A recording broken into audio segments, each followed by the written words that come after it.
could decide who represents the Palmetto State on Capitol Hill. For the first time in over a decade, voters in South Carolina are deciding on a new United States Senator.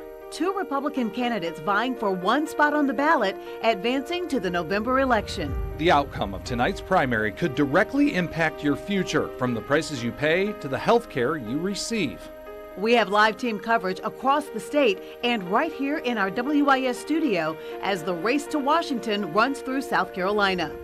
This is your voice, your vote, your Decision 2026. WIS 10 is your first alert to the U.S. Senate Special Republican Primary Runoff.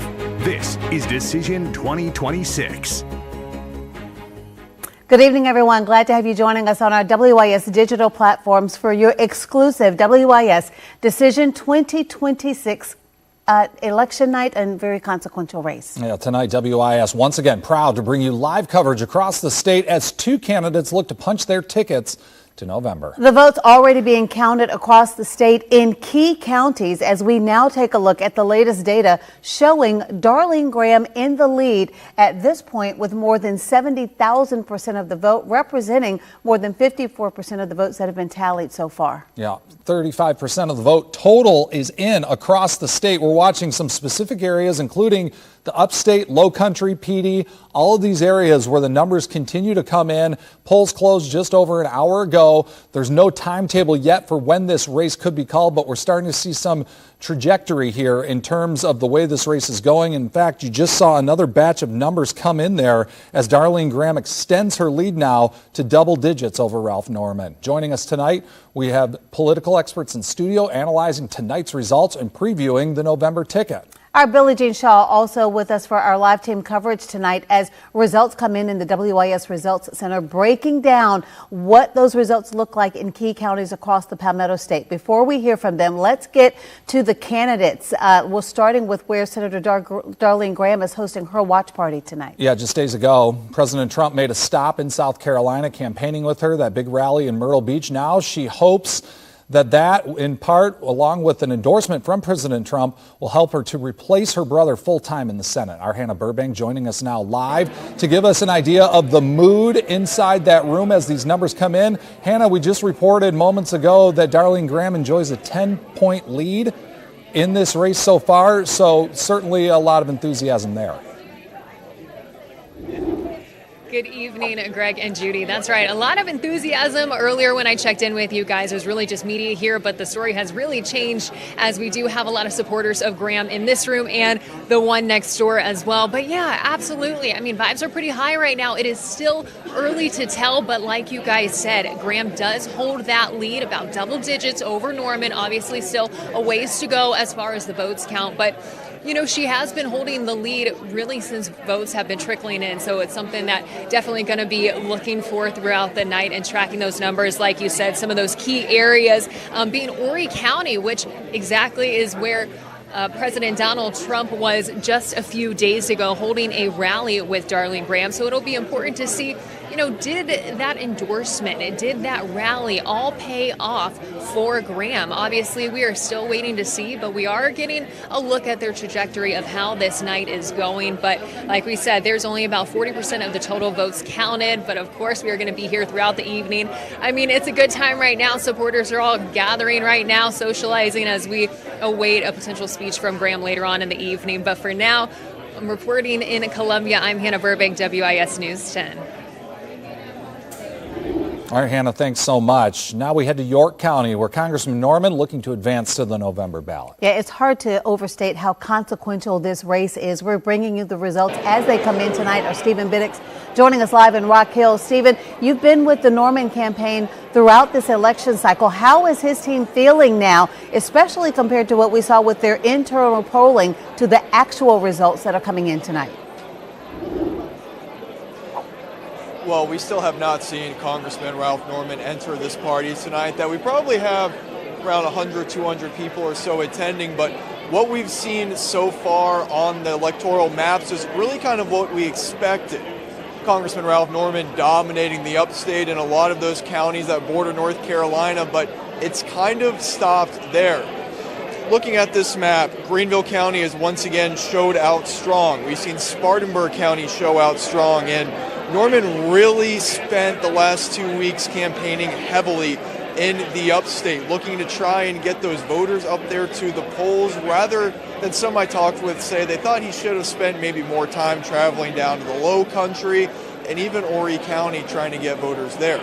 One of the other big questions was just how big was President Donald Trump's rally going to be for Darlene Graham that was held this past Friday. And as you guys have been looking at the numbers, it seems like it's helping pretty substantially. Obviously, Congressman Russell Fry won most of those votes just a couple weeks ago, but currently Senator Darlene Graham is doing very well in those areas. People I've spoken with at the party say you never quite want to call it until the upstate rolls in completely, just because we're expecting Congressman Norman to do so well up there. But as Greg mentioned, while this isn't over yet, there is a trajectory and a path for victory for Graham at this moment, and Norman is really going to need some help from those voters in the upstate to keep this race competitive, as he really can't seem to get within 5 points of Graham. Everything seems to be spanning between 6% and 10%. But as I was saying, we still have not seen Congressman Norman yet.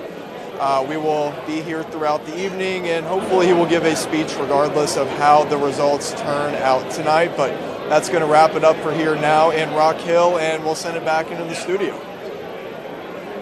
All right, Stephen, we appreciate that breakdown. And Judy, it's been interesting as we've watched these results come in, just kind of gauging where Ralph Norman might break through in areas other than the upstate, because after all, we've seen different areas, and we'll get the breakdown in just seconds from our Billie Jean Shaw, but really it's other counties that he's going to need to start to make some headway. You are absolutely right, Greg, and that's what makes our election coverage stand out, because Billie Jean is able to break down these numbers, to really dive into these counties, to take a look, Billie, at how the expectations are matching up to the reality of the votes that are coming in and being tabulated tonight.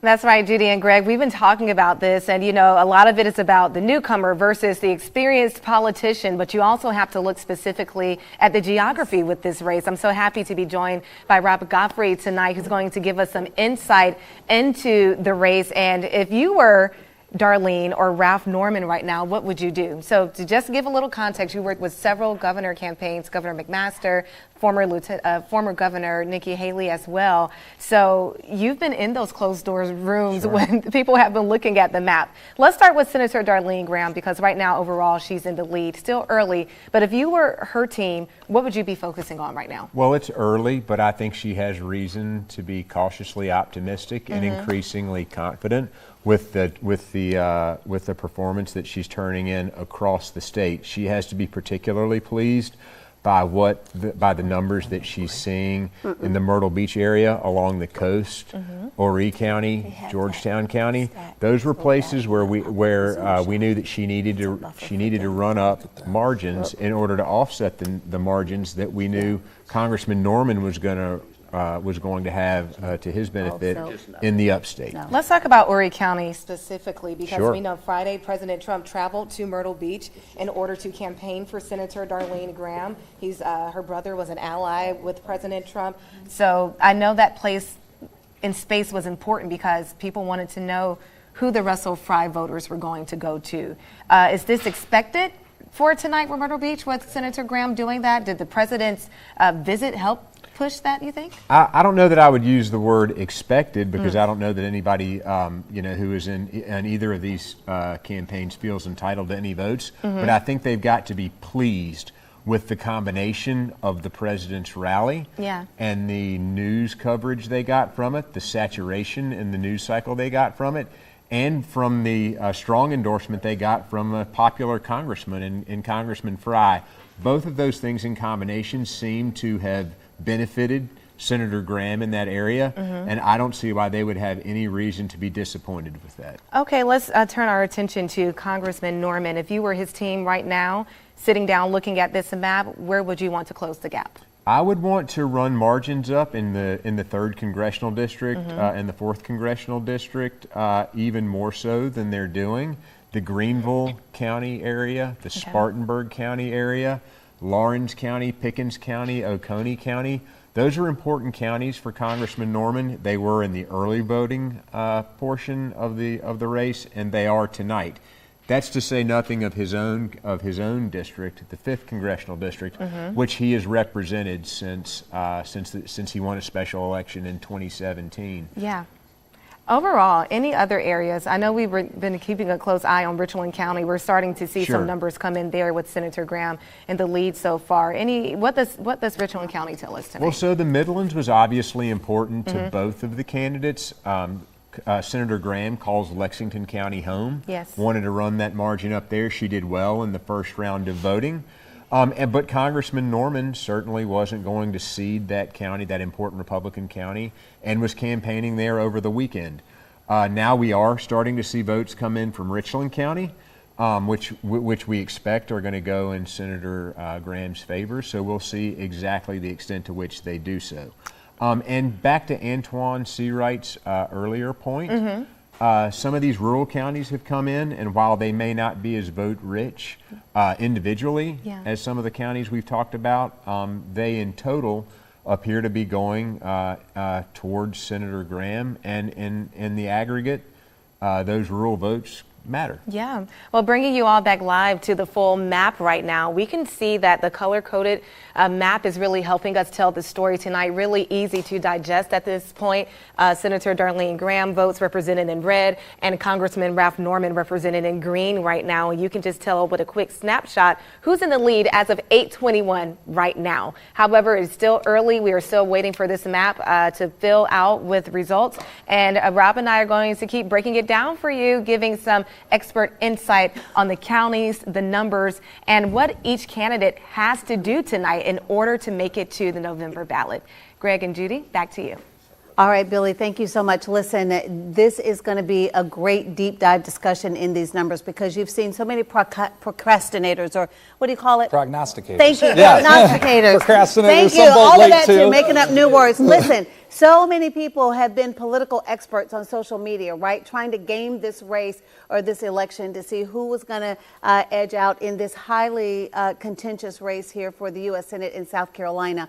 But the real numbers are coming in tonight. So let me quickly reintroduce our panel so that we can get right into it. We have former Democratic State Senator Joel Loree live in our studio, along with former Republican Senator Katrina Shealy, giving expert analysis, and joining us live on the Zoom, Antoine Seawright, Democratic strategist, along with Joel Sawyer, Republican strategist. And Joel, I want to just start with the surprises so far. Listen, we know we want all the votes to come in, right? We're going to see what the numbers reveal. But there are already some surprises looking at this map tonight. You know, we were digging through these numbers earlier, and Rob Godfrey and I were looking at, in particular, Lancaster County. That is a county, as well as Kershaw County. These are counties that Congressman Norman represents that are voting against him 55-45, 60-40. That's a big shot to me, okay, because that's where he needed to pull his weight plus some. And then you look at Spartanburg County. I mean, these numbers, she's enjoying almost an 8-point lead, and Spartanburg County's 50% in. When you look at this map, there aren't a lot of places for him to go to close this gap right now, Judy. She's done well across the state, not only big in the coast and in the low country, but big in the Midlands, big in the small rural counties. I think that's the big story tonight is not only that she's winning, but the margin that she's winning. Yeah, and so Katrina, let's talk a little bit about what may end up being a story here tonight, which is Darlene Graham's appeal in some of these other counties. You hit on it a little bit in our 7:30 newscast. What is it about voters here in some of these outlying counties that have endeared themselves to Darlene Graham?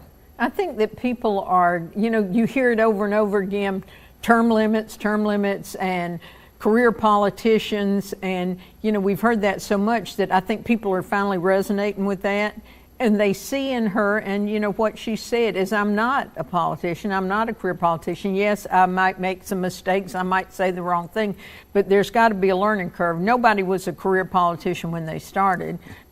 Lord knows I know that. So you have to learn, and I think Lindsey Graham's staff, they do a lot of the work, and I think there's the learning curve right there. And I think she cares about people, and people have heard that. You know, her former employers, you know, working with the disabled, working with the Commission for the Blind, working with all the places she's worked. She understands real people, and I think people know that, and they've heard it, and they want to give her that opportunity to bring that back to South Carolina. Let me go to our analysts who are on Zoom. Joel Sawyer, I'm going to start with you because we talked a little bit about the debate performance, right? And Darlene Graham took a big hit with the question about, you know, Taiwan with foreign policy. And as you mentioned, there was a lot of negative coverage about that. But as we look at that in hindsight, I wonder if South Carolina voters looked at that and said, I don't know anything about Taiwan either, and kind of related to that and felt like there was a piling on effect. And ultimately didn't care. I really think it's a little bit more about attention spans, right? And you know what I told, I think somebody was doing a story about this the day after or 24 hours after, and it was like, look, this is the news of the day today, but by the time Donald Trump comes on Friday, everyone will have forgotten about it. People move on very, very quickly in news cycles, a lot more so than they used to, and so things that maybe would have dominated coverage for a week 20 years ago dominate coverage for a day or 2 days now. So I think it was really just a function of people moving on to the next thing. You know, what we've always said about debates, what I've always said about debates is you don't necessarily have to win. You just don't want something that's going to end up in an opponent's television commercial or dominating the news for 2 days. And luckily for her, it happened early enough where the Trump rally could come in and change the conversation and move the conversation away from that debate performance. All right, and we're looking at the numbers as they come in real time. Votes coming in from Greenville County in particular. The race tightening, it would appear. Darlene Graham up 51.3 to Ralph Norman's 48.7. So numbers coming in the upstate in a stronghold. Well, look, it's 51-49, about a 7,000 vote gap, but definitely tightening up as a big upstate county where Ralph Norman needs big numbers. Those numbers, at least about 50% counted in that county. So, you know, it's definitely made the race much tighter. So the question is, Antoine, at this point in the race, you know, where do you see this thing going as we continue here? Does Ralph Norman need to break through in other areas of the state to potentially draw even or go ahead? He's got to have a strong sprint towards the finish, and he's got to run all the way through the state. I don't think he can just stop at the finish line in order to be successful tonight. But there are a couple anecdotal things I want to mention tonight. One that we have not talked about collectively as a group, and it's going to be a very important vote tonight, and whoever gets it will probably end up winning, is going to be the Dolly Parton vote. That's going to be a big voting block tonight, and whoever wins over that voting block is going to be successful. That's the dirt road vote. And I think we sometimes forget about that because we always think about the big, broader counties and what they mean because of their size. The other factor for Senator Graham, I think incumbency has had some strength for her, and people have a sense of identity and trust with her because she has been the incumbent senator, no matter how short the time period has been.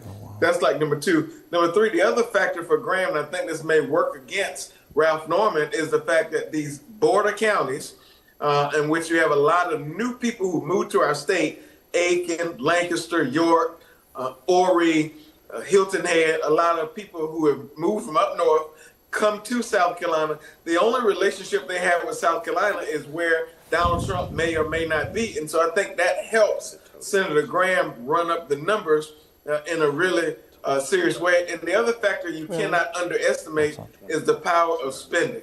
There was several $1 million spent, I think somewhere north or close to $8 million on behalf of Darlene Graham, whereas I think maybe $2 million or $3 million when it comes to Ralph Norman.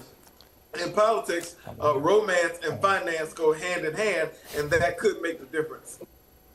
Antoine, I promise we've been listening, but we're also looking at the numbers, trying to dive into these numbers coming in from Greenville County. Before we update everybody on the numbers, Katrina, I want to come to you because we need some insight about Lexington County Republican politics. Number one, they tried to make an issue out of her relationship with you and $100 what, $1 or $2 $100 campaign donations Financed her whole years career. ago. Yes. 12 years. But in addition to that, this meeting that the executive committee held to endorse Ralph Norman, which aside from that, to come out against President Trump's endorsement, I mean, did that backfire? I mean, give us some inside baseball about what's going on over there. I think the inside baseball on that is Lexington County Republican Party, and you know, they can't come after me anymore, so it doesn't really matter. But they don't have a lot of weight with the real general population. They're a small group of Freedom Caucus Republicans that meet, and you know, they censure real Republicans and they do all these things. So I think that, you know, their endorsement was for those that are really just members of that small group. And I think they get people mad more than they, you know, help their own cause. So I don't think that their endorsement carries a lot of weight. And people don't really, not a lot of people go to those meetings except the people that are on that executive committee that actually endorsed. Well, and that's what I was going to say. It's important, and that's why, you know, I'm glad our audience is joining us on our digital platform, because we want to help, you know, everybody really understand the big picture of the political process, right? Because it sounds like a really big deal when her home county endorses the opponent, but then when you realize it's a small group, you know, of people who are really involved in the party that might not reflect, you know, the county as a whole, that gives you a different lens to look through. They actually paid for a mobile sign right around the county at the Newberry debate that said, Darlene Graham donated $200 to Katrina Shealy's campaign. I saw really? That might have helped her, Katrina. I think I was going to say, I feel like it might all it have said was backfired, her right? name and my name, I mean, so you I'm were thinking. a three-term incumbent in the Senate. It sounds like it was a bigger headline than it was a story, right? Right. I mean, it was just a great big headline, but at the end of the day, I mean, Katrina Shealy still has a lot of support in Lexington County. You served, what, 12 years? Yeah, 12 years. Three-term incumbent, won by big margins, beat a very powerful incumbent when she won. So I don't know that hurt her. It may have helped her, and the numbers speak for themselves tonight. Yeah, you know, you mentioned like a small group perhaps having a big voice. Sounds like social media sometimes. Yeah. I mean, I have really more followers on social media than they have on social Just saying, media. So. you know, let's be honest here. But let's get over to Joel Sawyer. Wanted to get your take. Joel, what do you see as the appeal here and the way that you're seeing this shake out across the state? You see, obviously, a big turnout for Ralph Norman in the upstate, but elsewhere it seems like in areas where he's going to need to break through, it just hasn't happened yet. So what do you think is driving her support in all of these other counties? Yeah, I mean, it's interesting when you look at it, because you could have almost drawn this election night map beforehand in terms of knowing which county who was going to win. The wild thing about it is that there aren't very many counties that are particularly close. You know, you see a lot of 60-40, close to 70-30, and you go down the list of these counties where that, you know, that 1 or 2 points in those big counties makes a big difference. So, you know, if Norman needed to win 70% in Greenville County, he's at about 68, you know, and likewise in Horry County, where Graham needed to win about 70%. She's about 72, 73 so far. I think a large part of this that's kind of missing is that Ralph Norman spent the last 7 months, 8 months already introducing himself and telling people, you know, about himself in the gubernatorial race. Whereas, you know, Graham has name ID, but it's not necessarily her name ID. It's you know, it's her late brother's name ID. So where Norman had to do a really weird pivot for this race was that he spent the last 8 months talking about career politicians bad, insiders bad, never mind the fact that he's been in office for 20 years. And now, you know, pivoting to say, well, she doesn't have any experience. So you spend 8 months telling people his experience is bad and kind of downplaying your own experience, and then suddenly have to pivot over and saying, well, maybe experience is a good thing. And so I think that's been a really interesting pivot. And I think it shows that, you know, Republican primary voters don't necessarily care about experience. It's something that, you know, if you're trying to sell yourself to a Republican electorate on experience and electability, good luck. That's not something that has worked in the Trump era and possibly even before that.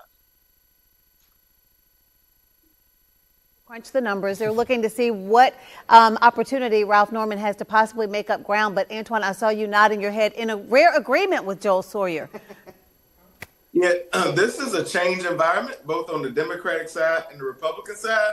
Yeah. So this idea of selling experience, I think, is a false narrative to some degree. And I think Darlene Graham benefited from it. But I also don't want to downplay the fact that she's benefited also from the Graham name. And sometimes these primary races are all about name ID, in which people can benefit, what they can relate to. So I think that's certainly a factor in all this. The other thing I don't think people understand about these type races is that this environment is all about matchups. Who matches up better in a general election? I think there's some serious fear among traditional Republicans about the idea of Dr. Annie Andrews versus Ralph Norman. I think for Republicans, I don't think this is true on the Democratic side, for Republicans, the better matchup is Graham versus Andrews, whereas on our side, I think we believe the opposite. I think that we believe that Andrews versus Graham is a better matchup. There's also clarity on one particular thing. The things that we think matter in the bubble, like the answer to a debate question, does not matter to a broad electorate. In most cases, that answer would have been disqualifying or would have said there's no way she could be the next nominee for the Republican Party. What voters are choosing tonight is the same thing they said about Donald Trump with all his craziness, with all his responses in 2016 and 2024. That doesn't matter. If they are relatable to us, then we're going to demonstrate our trust to them. I think those things are playing out in real time tonight. Antoine, thank you for that, and want to play off what Antoine just said, Rob, because, you know, he mentions that debate question in which she kind of punted when it came to foreign policy, saying, listen, I'm not a polished politician. You know, my question to you would be this. In an era where perhaps the Iran war is not the most popular policy of the current president, did that answer in some ways help her? I don't know that the answer helped her, but I don't know that it hurt her as much as it, you know, that folks on places like, you know, CNN or MSNBC or Fox News may have thought that it hurt her. You know, did it go viral and get a lot of people out of state talking? Sure, there were a lot of eyes on it. But what Darlene Graham closed the campaign doing is talking about affordability, talking about the fact that she's a mom who's bargain shopped, talking about the fact that she has had a very relatable life as someone who has struggled to make ends meet sometimes. And so those are things that resonate with voters in a time when they're suspicious of politicians, when they're suspicious of incumbents, and there's a streak going through the electorate that's quite frankly populist. And Joel, let me ask you this, because when we also think about, you know, just from a purely political, strategical point of view, right, in terms of dealing with political strategy, when she got on stage at that rally at Myrtle Beach, I mean, there are a couple of points in this campaign after the debate. I mean, just, you know, viral moments on the campaign trail where, you know, she could have said, you know, I had enough of this. But, you know, they're pushing through. But I thought that line where she said, President Trump got elected without any experience, I thought that landed well and maybe resonated with the people who are voting today. You know, she looked the best she has looked in the whole campaign at that rally. She looked more comfortable. She looked a little bit looser in her body movement. You know, your body language speaks very loudly, and she was rallying the crowd. Listen, she took a lot of heat after that. And you're right, Judy. There are a lot of people that just said, you know what, I'm not ready for this. And she stayed the course. And I think we can't overstate to this point. The last 10 days of this campaign, and Rob hit on it earlier, the Graham campaign or its PACs outspent the Norman campaign 4-1. And at some point, you can beat another candidate into unconsciousness. And that may be what we've seen. I mean, you just keep beating and beating and beating and saying he's against Donald Trump, he's against Donald Trump. We know, in looking at these numbers tonight, South Carolina's Republican Party is still Donald Trump's party. And I think we're seeing that play out tonight. The gap is closing, and the real question is are there enough votes left in Greenville and York County to offset the rest of the state? And I think we'll know that in the next 30 minutes or so. Yeah, it will be interesting to see it play out. And you kind of hit on it. the race being somewhat of a referendum on Donald Trump, whether or not his endorsement still carried that weight. And I think that's what many people are watching when it comes to these numbers so far. And as you stated, so far it's bearing out, at least right now, at this point in the race, Darlene Graham enjoying about a 4-point lead as the numbers continue to come in. And I want to get to Joel and kind of get his take on that as well. Because, Joel, when we're talking about the question of whether or not Donald Trump's grip on the Republican Party here in South Carolina, what was that going to look like? We've seen endorsements in other states, perhaps in Michigan or like a Tennessee, that haven't necessarily worked out. But this is South Carolina, a little bit different landscape here. Yeah, it does. And if it is not the Associated Press, but if Decision Desk is correct, it looks like Darlene Graham's got it. They are calling it for her. Nothing official from the AP yet, but just wanted to throw that out there. Who did he say is calling it? Look, I mean, Donald Trump, I think that he needed it to show that there's a difference between a tweet and coming to do an event and doing 2 town halls for someone. A tweet may or may not get someone over the finish line. It certainly didn't work for Pamela Abbott, in the gubernatorial, in the gubernatorial race. But when Donald Trump and his team have devoted as much political capital to Darlene Graham as they have, you cannot lose. I mean, or you can't lose and still look strong. Now, that being said, even if it didn't go her way tonight, look, there is not a Republican politician in this country that is going to run in a contested primary and get crossways with Donald Trump on purpose. There is not a Republican candidate in this country who would rather not have his endorsement than have it. I think that Donald Trump is going to be a little bit of a weight on the party in the general election. But for Republican primaries, you certainly want to be standing with the president rather than against him. I'm looking at the update online, and as Joel mentioned, the Decision Desk HQ has called it for Darlene Graham. Of course, we're waiting for the Associated Press, which is the organization that we will typically follow suit in terms of calling races. But this, Joel, what do you think the big takeaway is from this? Well, I was just looking at these numbers and here the other Joel, my second favorite Joel on the show. As he was speaking, Dorchester came in. We were all waiting. Very big for Graham. So, I mean, just looking at the map over there, other than what looks like 12 counties, there are 36 counties that may end up going for Darlene Graham tonight. I think that's a lot of territory to make up. So big story for me is she did what she had to do. She ran the numbers up in Horry County. She ran the numbers up in the Midlands. And Norman lost some counties that he represents.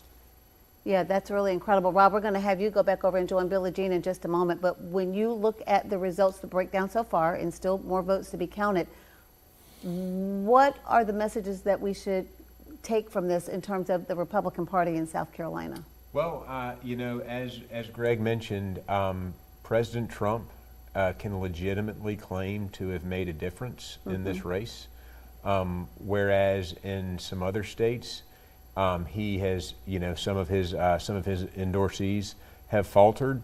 He put his own name on the line in the original Truth Social post. He put his own political capital on the line in holding a rally here, and his allies invested money here through MAGA Inc. And that's something that he's got to be happy about when he takes a look at this. When it comes to the Graham campaign itself has been through something that none of the rest of us can conceive of in politics over the last month and a half to 2 months. All of us lost Senator Graham as our senator. They lost Senator Graham as a member of their family, and then they turned around and ran a race for the United States Senate. In an unprecedented environment, faster than anybody, faster than we've ever seen. So. Yeah. No doubt. It has been lightning speed, things coming fast and furious. I want to get out to our Hannah Burbank, who is standing by right now at Graham campaign headquarters, and she's standing by with Cody Simpson, and want to get his thoughts on this. Obviously, he's a Trump-endorsed candidate as well here. So, Hannah, what can you tell us?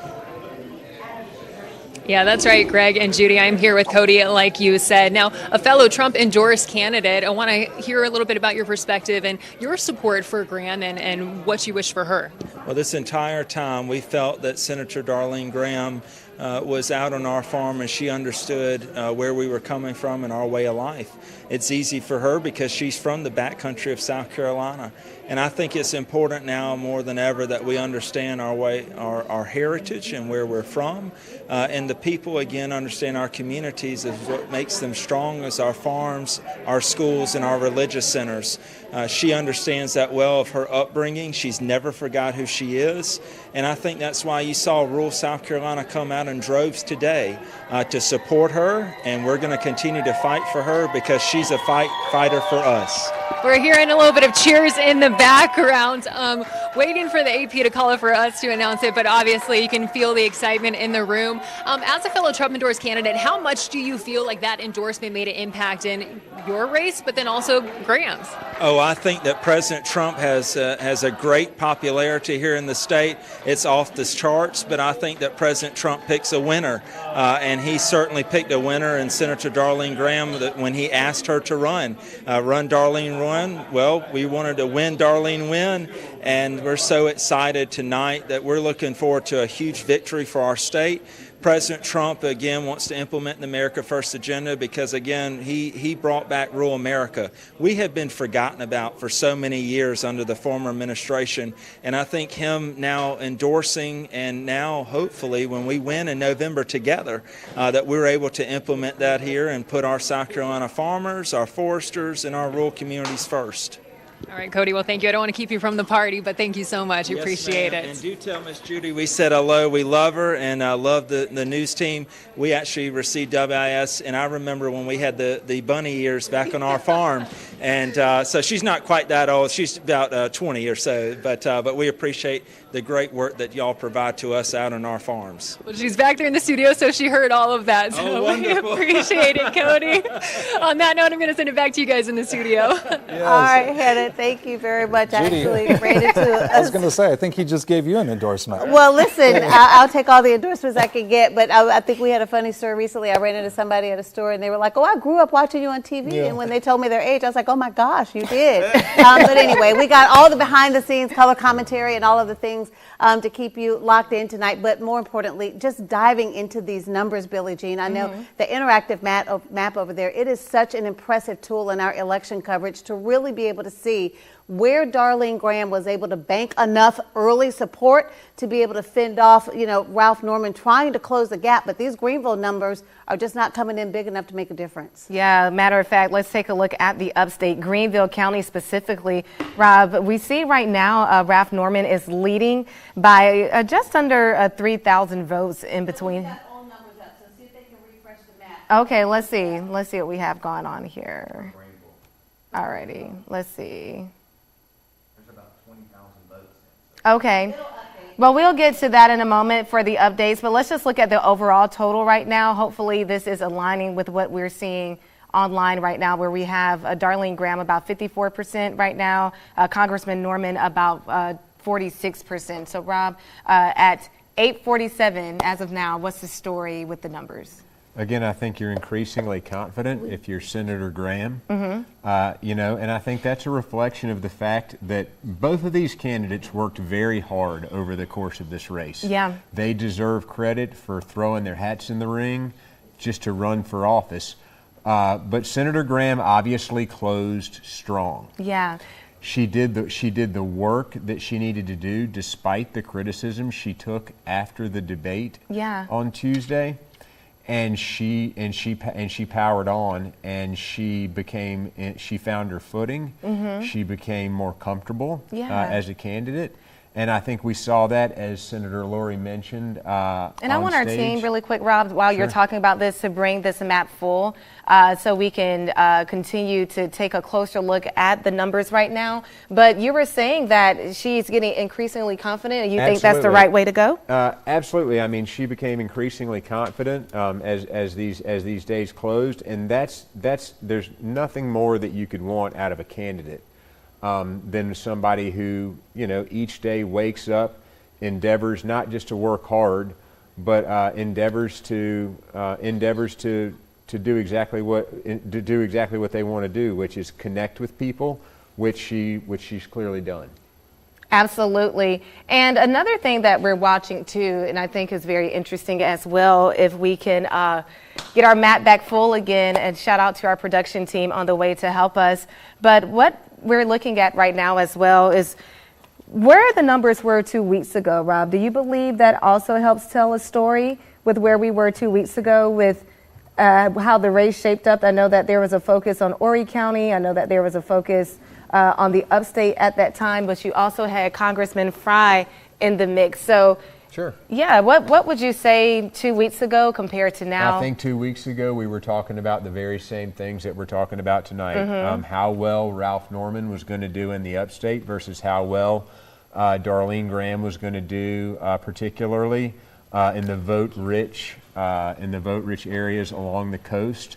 Where it's become increasingly Republican and increasingly decisive over the course of the last few election cycles for Republican candidates. Yeah, and this is the interactive map of just 2 weeks ago. But bringing us back current, I know that, again, we wanted to focus on that Greenville County area, and we have the updated numbers now where Ralph Norman coming in close to 69% and Darlene Graham about 32% right now. But there still needs to be that gap that closes. Any other? I think Congressman Norman wants to see, would want to see himself closer to 70% there, or over. And so, you know, he's been hovering right there at 68% for a significant amount of time now. We'll continue to see as these numbers come in. But you know, one thing I will say about Senator Graham is that first place on primary night in a field that crowded is a tough place to come in sometimes, because the rest of the field coalesces around second place sometimes. Yeah. And what Senator Graham's managed to do is to hang on to first place and to grow in some spots and to hold her ground in other spots. Yeah. So her team's got to be has got to be happy that they were able to execute that plan, and we'll see where the numbers end up tonight. Okay, a little Tuesday night quarterbacking, if you will. Leading up to Election Day today, we saw some, heavy campaigning from both candidates. They were very specific about some of the areas that they visited. Do you believe that it helped, that last push in some of these counties? Absolutely. I think, you see Congressman Norman's numbers remained strong in the upstate, and he concentrated a lot of time. For example, on the day of President Trump's rally with Senator Graham, Congressman Norman was up in Anderson County, a stronghold of his. Yeah. He went ahead with a rally there, or with a rally of his own there. Yes. And those were places where he wanted to make sure to run up some numbers, and so I don't think he let any of those endorsements throw him off of his plans or his game. Just as Senator Graham didn't let anything that Congressman Norman did throw her off her game. Yeah, well, right now, Rob, we are just waiting to see when this race is called. We are waiting officially for the Associated Press to call the race. But as we see right now, Senator Darlene Graham sitting at about 53% of the votes, and Congressman Ralph Norman coming right behind at 46.9% of the votes. It's still pretty early, but if you guys have been sticking with us, at first we were not seeing much activity on the map, and now at 8:53, it's starting to fill up pretty fast. And as you can see, the numbers just keep rolling in, and the changes are happening in real time. So don't forget, when we know, you will know, and we will keep you updated. Greg and Judy? All right, Billie Jean, thanks so much. As we continue to watch the election results coming in and watching the map take shape, noticing that at least the margin between the two hasn't necessarily closed a tremendous amount. Joel, we were talking about just some of these areas that perhaps Norman might be able to make some headway, but we just haven't seen it outside the upstate. When you look at that map and you look at the complete domination from the Midlands to the Low Country up to Horry County, it's stunning. I mean, kudos to Senator Graham and her team, because, all the political pundits, I think a lot of them got it wrong. Right, we were all texting back and forth today, talking to different people, and we were looking at early voting numbers. But I think the Trump endorsement mattered. I think the 4-to-1 spend and it was pretty much, as my friend Antoine Seawright pointed out earlier, it was mostly negative against Norman. It wasn't positive for Darlene, but they were running negative, and it's just a stunning. And I think it's also it's very interesting to me that she was able to win the margin she did in Horry County. I mean that was a brilliant tactical move to bring the president in to Horry County, get Russell Fry to endorse her, and it paid off handsomely tonight. We just received a statement from the Annie Andrews campaign, and Joel and Antoine, we're going to be checking in with her in just a bit, so I want to come to you before we have her join live on the Zoom, but I just want to read her statement. It says, tonight Republicans nominated a candidate who was appointed to the seat because of her last name and elevated by Donald Trump's endorsement and political machine, but no appointment, endorsement, or family connection entitles anyone to 6 years in the United States Senate. This seat belongs to the people of South Carolina. It goes on. We'll hear from her in just a moment. But Antoine, I'll start with you and then Joel. Antoine, this makes me think about something you said in one of our previous panel discussions. Sometimes people, just as much as they might vote for someone, they may be voting against someone. What does it say that Ralph Norman seemingly now has lost another major campaign in South Carolina within the span of a few months? It says a couple things. One, candidate quality matters. If Darlene's last name was anything other than Graham, regardless of the Trump endorsement, I don't know if she would have come in first tonight or would have ended up winning this race. I think the money mattered. I think the Trump endorsement mattered. And I think this tonight proves every single race is different because we've seen the president lose on redistricting and we've seen him lose on Pamela Evatt in the gubernatorial race. Every race is different. Number two, when I mentioned 2 weeks ago, it's easier to vote against something than it is to vote for something. Darlene Graham prided herself on not being a career politician, not knowing the ins and outs of politics, just someone who cares about people, who has benefited from being around her brother. Ralph Norman played up his experience and the fact that he's an insider and he served in the Congress and he wants to continue his service. People come out in groves, both in the Democratic primary and the Republican primary, to vote against that. This is a change environment. This is a change election. And I think he got sucked up into that. So that's like point number two. Point number three, I think as it relates to, and I said this a few weeks ago, when it comes to the president, there's a difference between his support and an endorsement. His support is a tweet or a post on X or whatever the platform may be saying, I am for this person. An endorsement means his organization is spending money. He shows up. He does these town hall. He does all these follow-up things to ensure that the vibration of his support or his endorsement leaves residue to penetrate the voters. We saw that play out in this race, whereas in other races where his candidate did not become successful, those two things are totally different. And I think those things end up being a difference maker tonight. All right, Antoine, thank you. And Katrina, do you pretty much agree with that? How big was that presidential endorsement, especially as we look at what's happening in Horry County and some of these other areas and the tactics of basically the support that was behind Graham? I think that presidential endorsement is important, but he was going to give it to somebody, right? And probably he didn't have to. But here's what I say. Somebody was going to get appointed to that seat. So whether it would be Darlene Graham, whether it be Joe Smith, whoever, somebody was going to get that appointed to that seat. They were always going to have the upper hand when it came to this election. So it is incumbency in some ways, not much incumbency. And somebody's going to be the incumbent. Yeah. And so I think that Darlene Graham had just as much right to run for that seat as anybody else.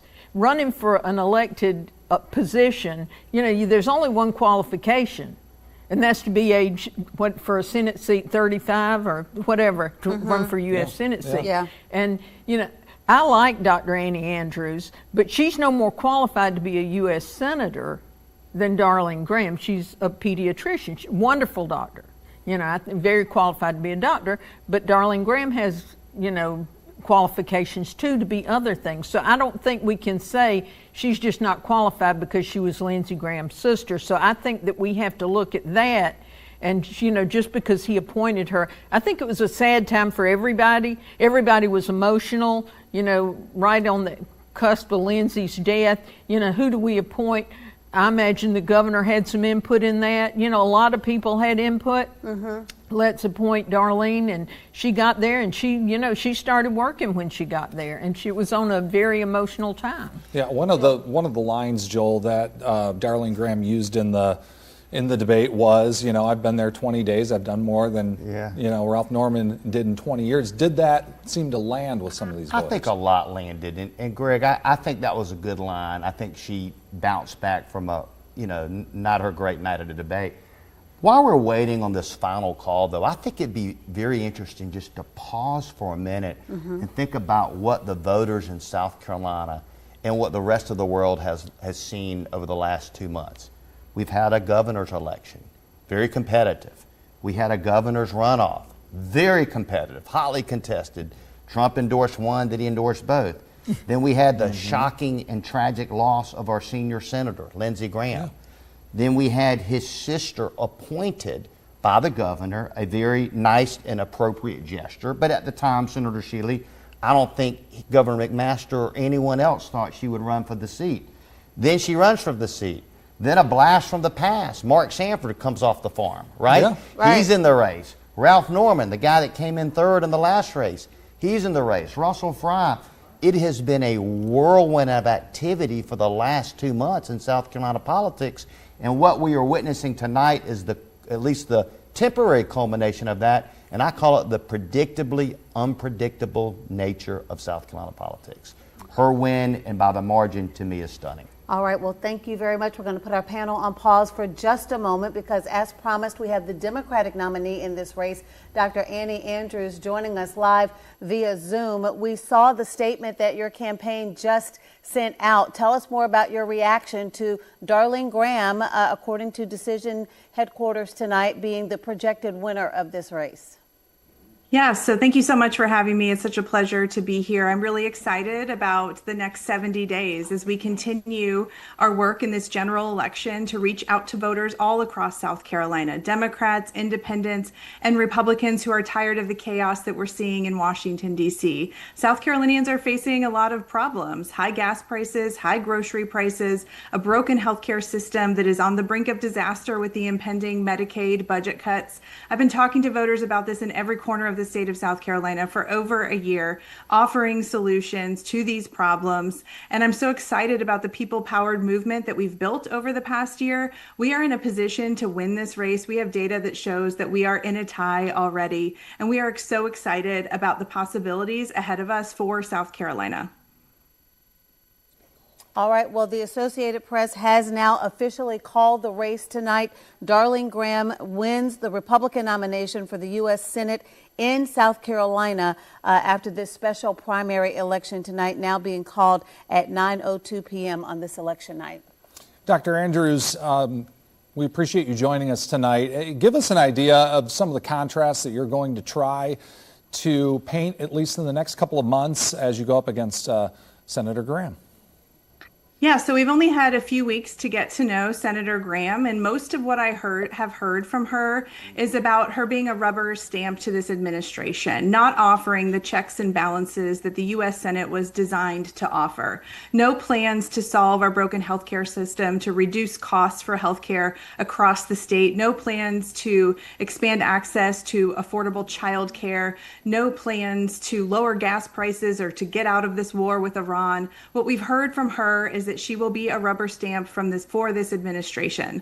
On the other hand, I am everything but a career politician. I'm a pediatrician and a mom of 3 public school kids who, when I see a problem, I want to roll up my sleeves and solve that problem, just like I've done every day taking care of sick and injured children at the hospital here in South Carolina. I want to get up to DC, roll up my sleeves, work across the aisle with anyone who's willing to work with me to solve the problems South Carolinians are facing. We don't need a rubber stamp in this Senate seat, anyone who's allegiant to any president or any political party. We need someone who wakes up and puts South Carolina first every single day.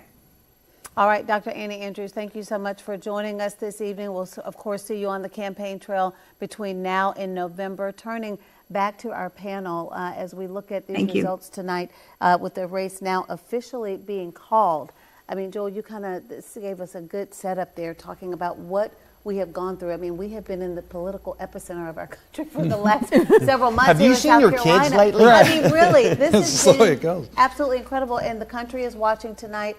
And, you know, a lot of people will assume, and I know Joel Sawyer is going to want to get in on this, but that knowing South Carolina being a solid, you know, red state, you know, is this race going to be competitive? Let me phrase it that way.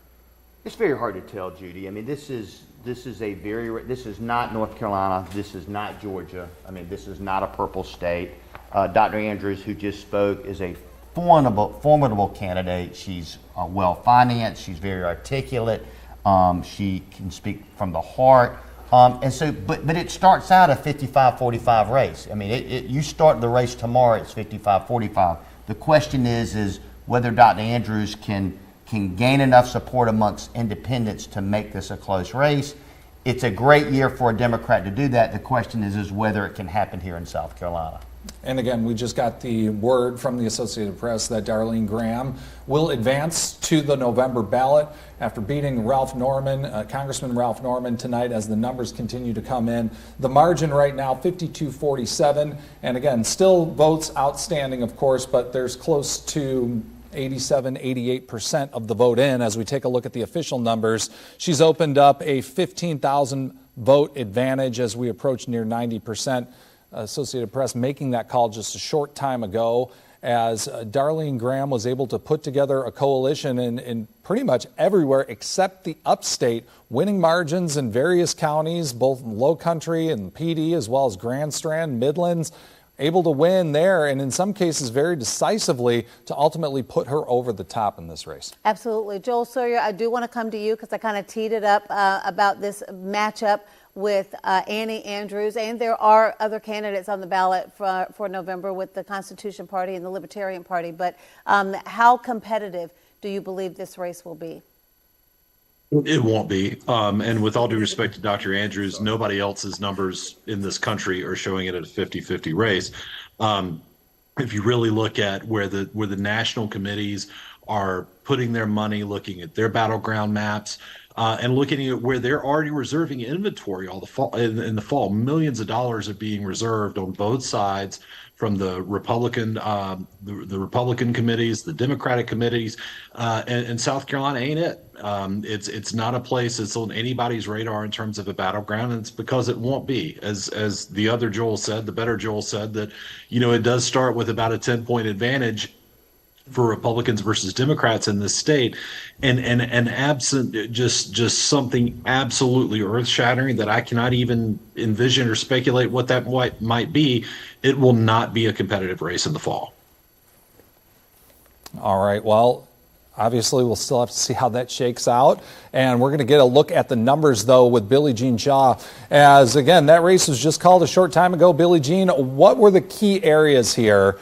Standing by with Rob Godfrey. Yeah. Some of the key areas that made the difference for Senator Graham tonight. Absolutely. We were just taking a look at the numbers and really talking about what we were discussing earlier as far as where those key counties would come into play as far as the winning result. And again, the AP just a short time ago calling Senator Darlene Graham as the winner. So Rob, I want your insight.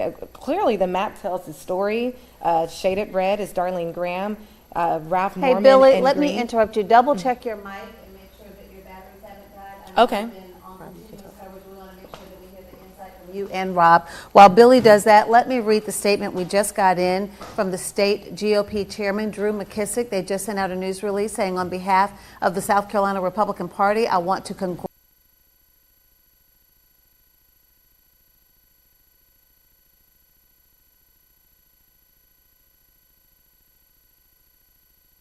seriously and rose to the challenge. Now it's time for Republicans to come together, unite, and work to expose the Democrats candidate for the radical liberal that she truly is, end quote. So Katrina Sheila, let me come to you, reading that statement from the party chair, Drew McKissick. We've heard the gubernatorial nominee, Alan Wilson, also talk about unity, almost trying to preemptively say, you know what, let's not have a fractured party going into November. Do you think that's a reasonable request that the Republican voters will respond to? I think it would be nice if they would respond to it. And I guess I'm asking if the Freedom Caucus is going to get on board. That's what I'm really asking. Okay, Yeah. You're asking that, and you know, I have a huge social media following, and I've seen, you know, the social media comments about if this candidate wins or if that candidate wins, I'm voting for the Democrat, or I'm just not going to vote at all, because that's the way they vote right now. You know, if they don't get their way, they don't vote. So the Freedom Caucus people are saying, well, if Congressman Norman doesn't win, I'm just not going to vote, or I'm going to, you know, they wouldn't say they'd vote for the Democrat, but they just won't vote. Well, if you don't vote, you're voting for the other team. So, you know, that's what I hear. So I think that, you know, a vote for nobody is a vote for the other side. So I think that will have some effect, and I do hear a lot of that. I think that, you know, I think it would have been either way. You know, if Congressman Norman had won or Senator Graham had won, it would have been either way, because them coming together is, you know, those two fractions of the Republican Party, they need to work on unity, and it's not happening right now. And I think it's going to take more work from the state GOP pulling them together to make that happen. Yeah, we anticipate hearing from Congressman Ralph Norman here in just a short period of time as he makes a concession. And it'll be interesting to listen to the speech to see whether or not we see any traces of